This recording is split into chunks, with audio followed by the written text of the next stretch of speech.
Hey, what's going on, Podcast Nation? It is Jason Harris here. Thank you for joining me on a Yachtcast. That is correct. You heard it correctly. We are doing a Yachtcast today.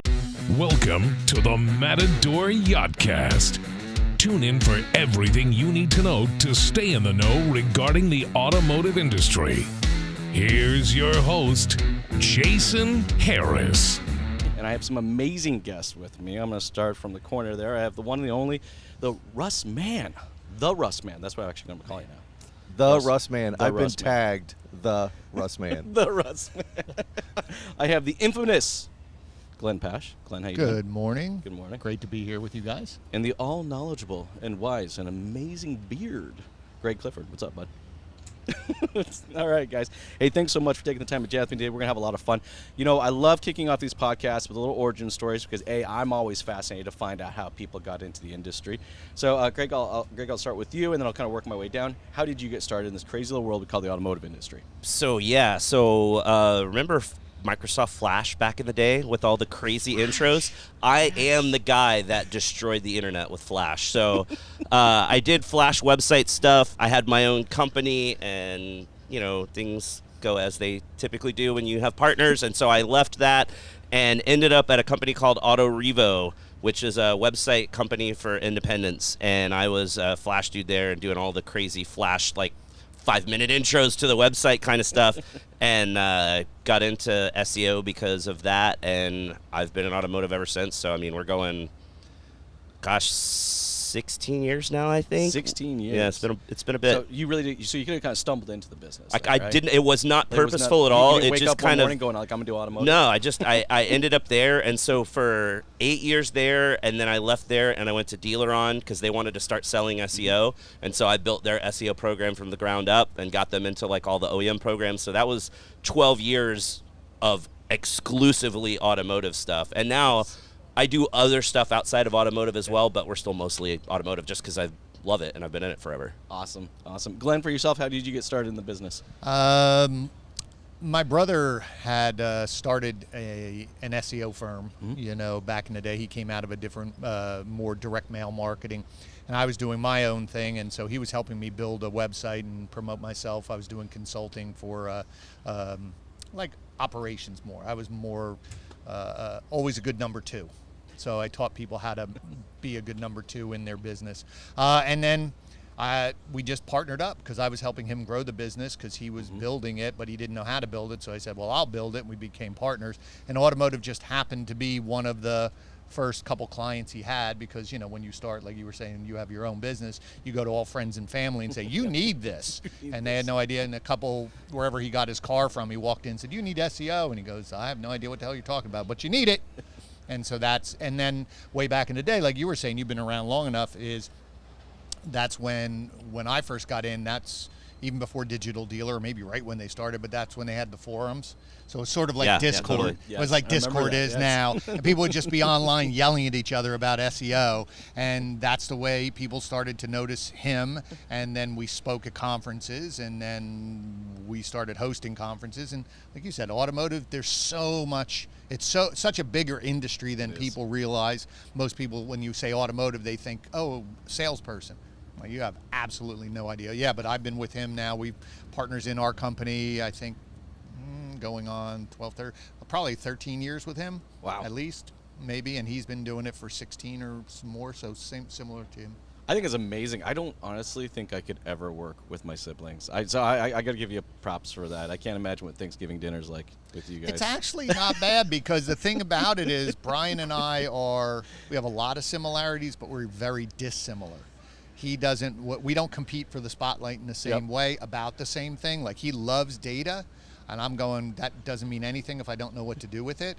Or like, he'll come up with great ideas, and then I'll go, okay, I'll build it, and he's on to the next idea. So that seems to work really well. I thought you were going a different way with that because you were like, we don't compete with for the spotlight the same way. And then you started to talk about him, and I thought you were going to be like, he loves to be in the spotlight. I don't really care. But you didn't go that way. I totally thought the same thing. I'm like, wow, this is going to be a great conversation. Yeah. I can see this coming. No. He likes it. He's good at it. I like it too, but in a whole completely different way. Hey, Russ, for yourself, how'd you get started in the business? Oh, man. So I was kind of by an accident, really. I was a financial planner in the early 90s. I'd moved to a little town called Ogden, Utah, and I just wasn't having any success with it. And I had clients back in Colorado that were car salespeople, and I knew how much money they made. And I love cars. I love everything about cars and all the things that are cool about cars. I thought, I'm going to go sell cars. And then, like I was telling Jason the other day, and he coined the term conned into it, right? Like Yes. I got conned into it. So I pick a dealership after this long process in my own head that I'm really making the right decision for the right store. Right. And then I show up for the Saturday morning meeting, and I get there, and it's all great. I walk down to the sales office, and I see this giant board. It's got all the sales numbers on it, all the units sold in the last 10 years plus, and giant board. And I start looking at it. I'm like, wow, this is great. Okay, January, it says 92 cars. Well, in the interview, I'd asked him, so do you sell, 300, 400, 500 cars a month? And he goes, oh, yeah. I look at the board. It says 92. I'm like, what in the heck is going on here? So I run up to the tower, and I go, John, his name was John Storr. I said, John, what you guys sold 92 cars last month? And he goes, his eyes just blow up. He goes, it was a great month, wasn't it? And I'm stunned. I'm like, but in the interview, you told me you sold 300, 400, 500 cars. And he goes, yeah. But Russ, you didn't ask me when. He did ask me. Right. Years ago. Years ago. It was Yeah. literally like the mid-'80s, like 8 years prior. I'm like, oh, my Lord, I'm in trouble. Well, Russ, I'm glad you got conned into the business. Yeah, I am too. We're glad you're here. I'm grateful to be here. So, guys, to kind of kick off our conversation today, I mean, look, a lot's happened in the last, 24 months as an industry, I guess globally as a world. But, I think it's taken its effect on marketing in a big way. So not just dealing with, things from the pandemic, but now inventory shortages, staff shortages. Marketing just doesn't feel like what it was a couple of years ago. And I'd love to kind of get your guys' thoughts on how you think it's either shifted or pivoted or evolved. How do you guys see the marketing landscape today? Greg, I'll start with you, and I'll work my way down. So yeah, I mean it's completely different. It's become even more important, but the shocking thing is a lot of dealers have dropped their marketing spend Yes. because the way that the industry is right now, everybody's not struggling to sell cars and everybody's making more money than ever before. So they think, oh, cool, we don't need to do marketing, but they're not thinking about the fact that marketing is so much more than selling cars.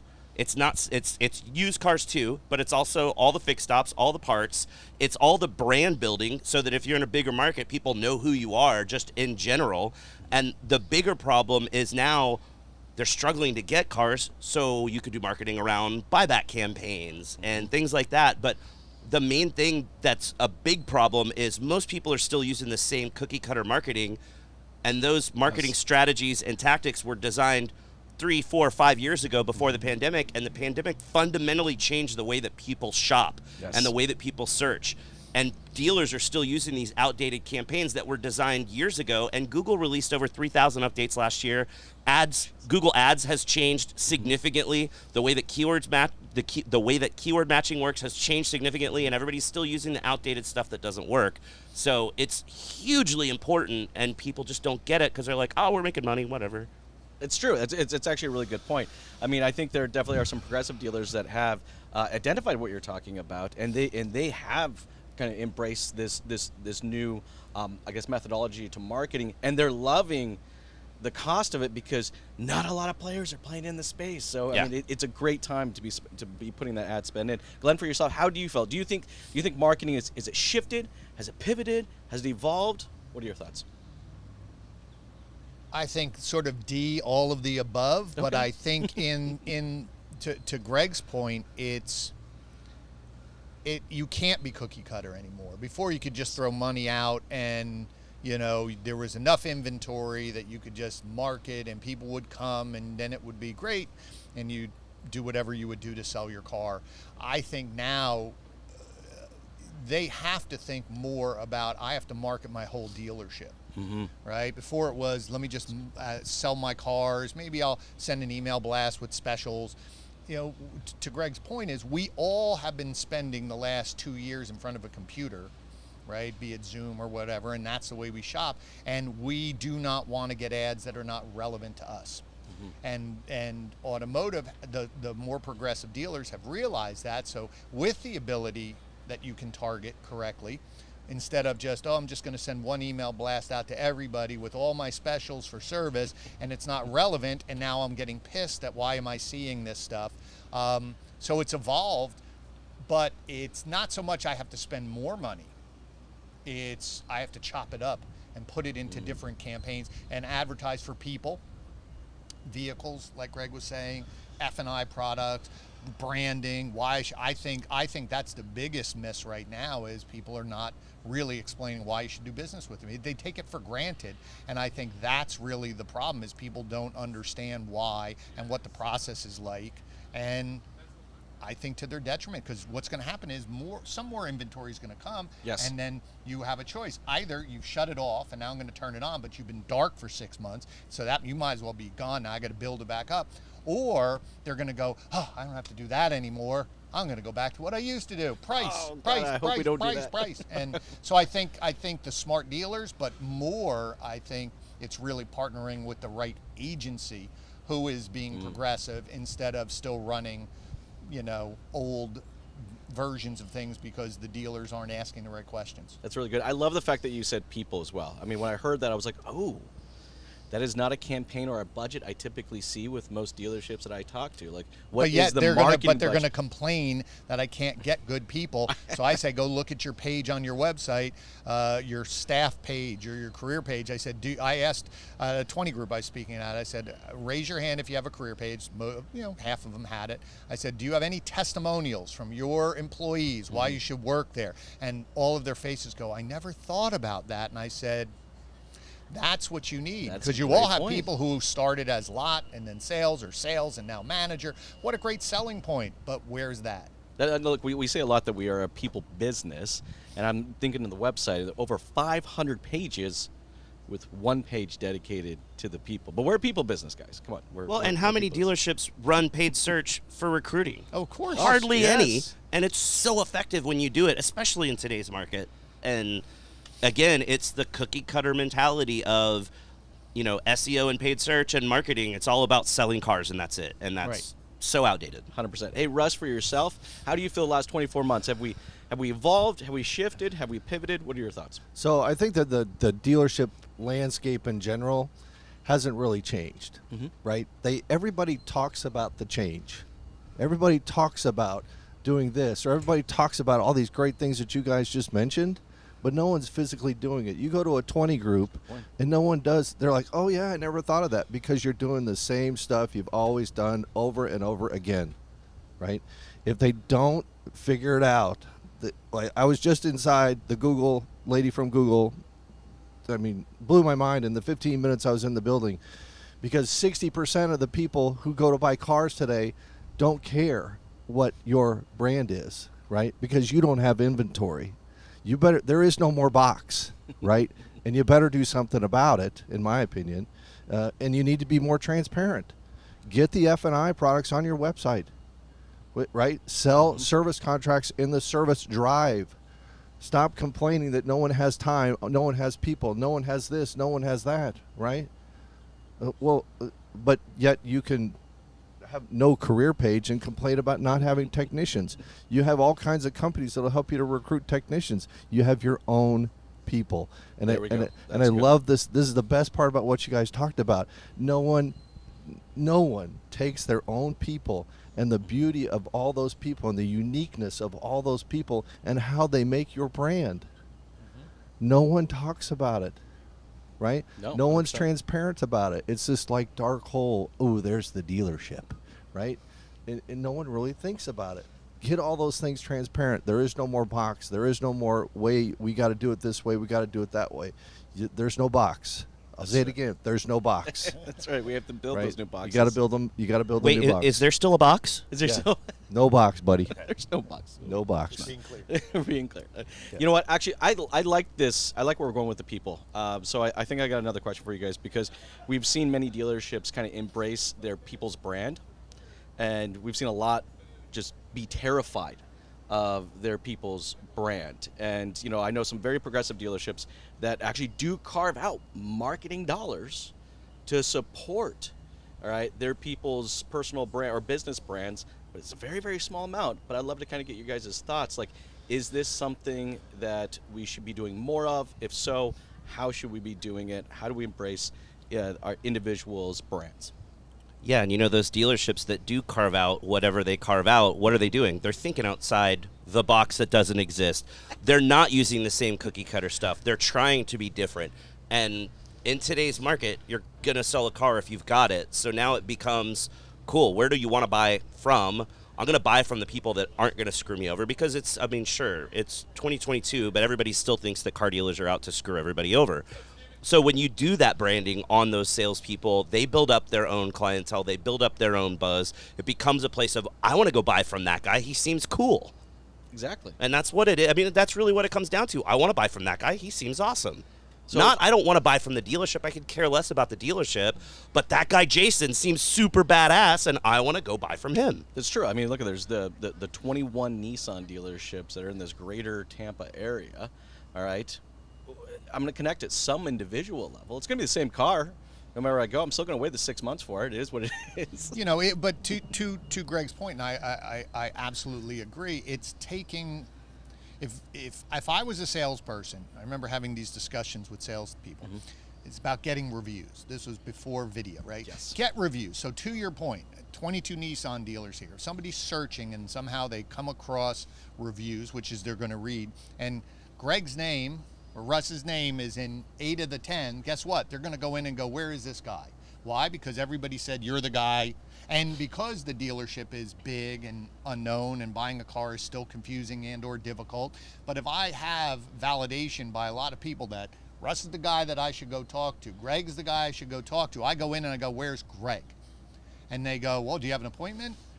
No, I just want to talk to Greg. Do you know Greg? No. I can help you. No, I want Greg. Why? Because there's all these reviews. Video is that one step further now, because I can put a face, but I start seeing a personality. I see someone who is showing me the car, helping me, answering questions out there. Oh, I'm at least going to give that person a shot. That's really what we should be thinking about. Can I get onto their consideration list?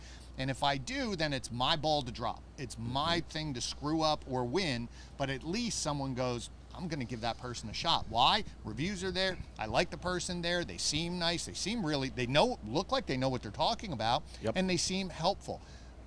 Why you wouldn't be doing more of that? Now, I understand why some dealers are afraid, because it does take work to monitor that and make sure that they are within the boundaries of what you want for your dealership. Creating like a brand strategy. Yeah, that's the important part for sure. It is. Yes. And someone has to monitor it, right? And so that's an extra layer of potential labor or somebody to watch it and look at it. But then they are also afraid, well, what happens then if Greg builds up all of his and he leaves and clientele? There's going to be some, but if he's not selling Nissans and I want a Nissan, I love Greg, but he's selling Ford, I don't want a Ford. There will still be people who will go with him, but why would I make him leave? See, you're thinking the wrong way. Why wouldn't I want to keep Greg? Why wouldn't I want to keep him happy? But those dealerships, stay, right? But those dealerships that we mentioned, the whole start of the conversation was the ones that do carve out a little bit, and they do support that. The dealerships that support the salesperson branding themselves and doing their own thing, why are they going to leave and go somewhere else if somewhere else isn't going to let them do that? I agree, 100%. It's amazing retention. They're scared of the fact that, oh my gosh, if I do this and he leaves, then it screws us over. But if you let them do it and support them do it, it makes them want to stay. Absolutely. And that's what a lot of those dealers don't realize. Mm-hmm. Yeah, and I think at the end of the day, that's what you're trying to do, is build a dealership with people, right? You have to support an authentic person. You can't support a salesperson who isn't authentic, right? People give reviews because they felt like the person they dealt with is authentic, right? And transparent and open and want to help and have empathy for them, right? If you support that as a dealer, your dealership will gain customers and retain customers because they feel on the same level. And this is my friend. This is my friend Jason. He's my guy. This is my friend Jill. She's my girl. Right? Mm-hmm. This is what you have to try to build today. If you don't have that and you're nervous about your people hopping, well, that's on you. Yeah. That's not on the person, right? If you're not supporting them in a positive, transparent way to be their own selves, right? Don't try to make them cookie cutter. Don't try to make them something that they're not, right? Right. That's a key component because dealerships are really good at well, that. And it's not just the good stuff, it's the bad stuff too, because you look through the reviews and you see the name of the guy that rocks, you also see the name of the guy that sucks. Yes. Yep. So it's like we planned to talk about people the whole time, even though we didn't. No, we didn't. But I actually like this. So I'm going to kind of push this one more. I'm going to give you guys a scenario because I actually have a dealer doing this. So I'm very curious. You know, we had this conversation, but I'd love to get you guys' thoughts. He is allocated $1,000 per each of his salespeople to decide how they're going to market themselves. Let's say, Greg, you're a salesperson. I'll pretend you guys are a salesperson. You get $1,000 from your dealer principal to market yourself. What do you do? $1,000 how A month. often? $1,000 a month? Yes. Wow, that is. Everybody watching this, pay attention. That is a killer idea. I wish I was working with this dealership because that's amazing. For me, Yes. I would create my own personal website and use that. Ooh, I like I this. would use that to, you can go out. There's build a brand. There's all these different things out there. Honestly, I wouldn't even do that. I would go get my own WordPress site because you can go to GoDaddy and for $50 a year you get the hosting, so you're covered for the whole year for $50. You could go get a free theme, which I would probably spend like $50 or $60 on a nicer theme. So I'm in for $100 at this point. I get my content done. I'd write all my stuff. I get my nice photos. I'm still only in for $100. That means I got another $900 the first month, and I got $1,000 every month thereafter to do a little bit of SEO type work and to do paid search to drive stuff specifically to me, and paid social to drive stuff specifically to me. So because I'm doing a personal salesperson site, probably skew a lot more towards the paid social side. Yep. But there's a lot of really awesome stuff you could do for $1,000 a month with an individual salesperson website. I think it'd be fun, right? That would be awesome. It'd be awesome. Glenn, if you were a salesperson, your dealer principal gave you $1,000 to market yourself, what would you spend it on? I think I'd go probably very similar to what Greg was saying in terms of a landing page for myself or a website. I would definitely focus on video. Yeah. I would either get good equipment, figure out how to do it, maybe have somebody, for that amount of money, you could probably get somebody to come in, an intern or somebody to shoot it for you or edit it for you to make it look really great. But I think video, but I'd be focusing my content on who am I, helpful. I want to be the person that answers all automotive questions in that market. Like when you think of automotive, how to buy like a that. car, it's sort of a little bit like Mike Davenport, the Chevy dude. Yeah. Like he's a great example of what he was able to do with the help of his store, or he put his own money. I mean, he has hundreds of thousands of followers on his YouTube channel. He created great content around all the questions that a customer would have. Like, here's the 5 questions that you should be asking when you're trading in your vehicle. Here's 5 questions, because he knew he was going to answer those questions. So educate. You kind of put that right, out, but you're yes. going to educate people to go ask the dealer down the street these questions, and when they don't answer them, he's going to go, well, this guy did, so I'm going to go over here. You build, it's like a reverse mind trick, Jedi mind trick of I'm going to give you the questions that I know they're not going to answer, but I did, so I look like a hero, but I come out looking helpful. So that's what I would be doing. I'd follow the a la Mike Davenport mode. I like that. That's a great Chevy strategy. dude. Chevy dude. He's great. Hey, Russ, for yourself? For me, if I'm not an expert in those kinds of things, right? SEO search, paid search, all those kinds of things, I would probably hire someone to help me. Right? Yeah, 100%. Like I wouldn't try to do this on my own because that's not my wheelhouse, right? If it's That is a not good my point. wheelhouse is selling cars and making people happy so that they come back. I would spend a couple, $300-$400 a month to get someone to make sure that it was done right. You're not an expert. You're a car salesperson. Find someone else to help you. Yep. That's Can I what change would my do. answer? 100%. I would instead talk to my buddies at the dealership and get a couple of dudes together with me, because Ooh, you make then a little instead of group. having $1,000, I got $3,000, so we could spend $1,000 a month on video and There you go. $1,000 a month on SEO And still have and $1,000 for ad spend. $1,000 for ad spend. That's going to be way more successful than trying to take that 1,000 and chop it up. And that way we can all play to our strengths, because, he doesn't know SEO, I do. I'm not so great at video. He's awesome at video, and he's really good on video, and he's better than I am. I like Because that. not everybody's great on video. Not everybody can do the Chevy dude thing or the Elise Kephart thing. Yeah. So Yeah. get together with a couple other guys at the dealership, get one person that's awesome at video, one person that's better at writing content and doing the marketing thing, one person that's better at the SEO side, and pool that money together and you're way more successful than anyone would be individually. You know, I think I'd really want to work at this dealership.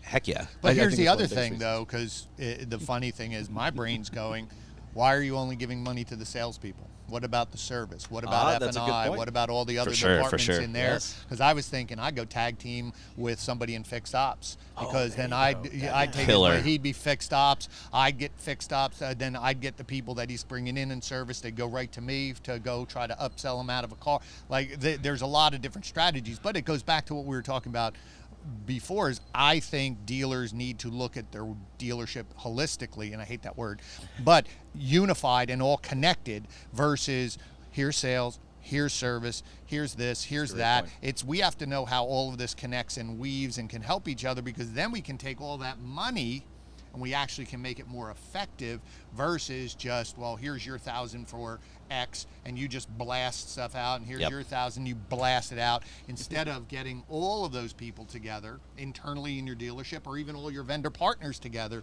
to say, how are you all going to work together to help my dealership, instead of this person over here is just saying, well, look what I did, and look what I did, and look what I did. Yeah. Get them all to the table. So, that's another thing you should be thinking about as well. Because if they're all individualized like that, you have 100 different versions of brand at the same time, right? Yep.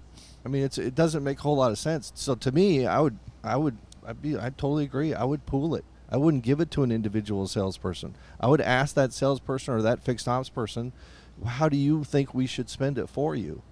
Well, yeah. I think that's a better play. And instead of and I'm changing again. Instead of me and my two sales buddies, it's me and my guy in F&I and my guy in service. And now we got the three pieces together. So we're not just blasting the silo of sales. We're talking about sales. Yep. So I'm on the sales side. You want to buy from me. He's the service side. Once you buy from me, you want to keep coming back, and that's the guy you want to talk to every time. But during the sales process, he's the guy that's going to help you get through this and not have to go sit in the back room for 3 hours and do it like 1985 style. I can actually see this content in my head, and I think, if I was a consumer, I was watching this, just culturally, this looks like a really fun place to go do business with.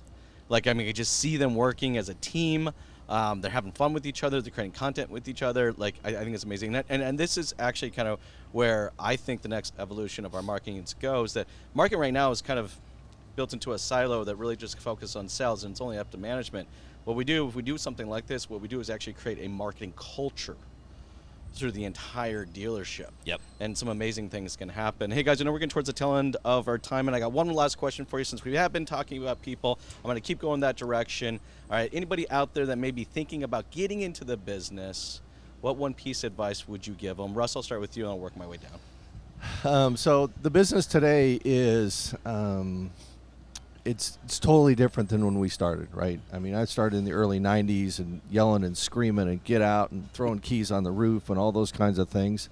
But I would very much encourage anyone who wants to get in any portion of the automobile industry to be yourself, right? Don't try to be some kind of cookie cutter version of what you think people should be. Your authentic self is good enough. And that would be the biggest advice that I would give anybody doing in the auto industry.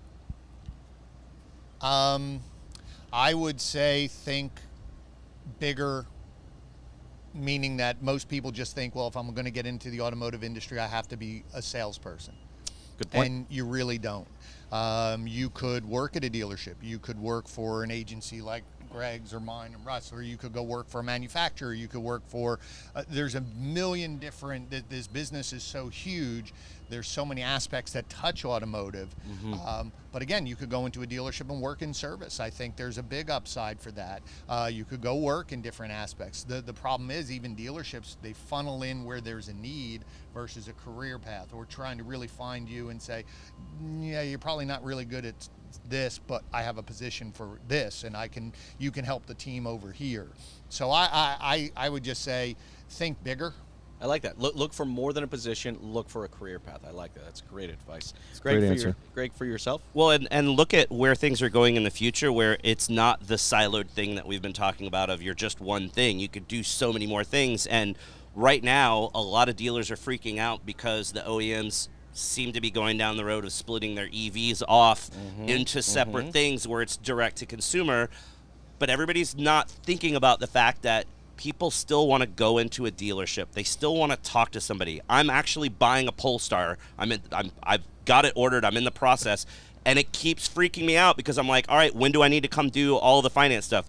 They're like, dude, we've already told you, you don't come to the dealership at all unless you want to. It's completely and it being our age, it blows my mind of like, I don't have to go to the dealership. Wait, I don't even have to do my finance stuff. No, you don't, because there's so much change in automotive now, and so many new things coming out that even beyond you can work at a vendor, you can work at the OEM. There are new things coming out right now. It's an exciting industry. There's so much going on. Just come join us. It's fun. Come join us. It's fun. That's how we'll literally end the podcast there, because I think that's just going to be the tagline that's going across the screen right now. Come join us. It's fun. Hey, guys, thank you so much for taking the time to jam with me. Pleasure. This has been a lot of fun. Yeah, thanks for having me. It was awesome. Thanks. Yeah, I appreciate it. Thanks for tuning in to the Matador Yachtcast with your host, Jason Harris. Don't want to miss new content? Be sure to check out the full podcast library at matador.ai to stay in the know. Remember to like, comment, and subscribe. Happy podcasting.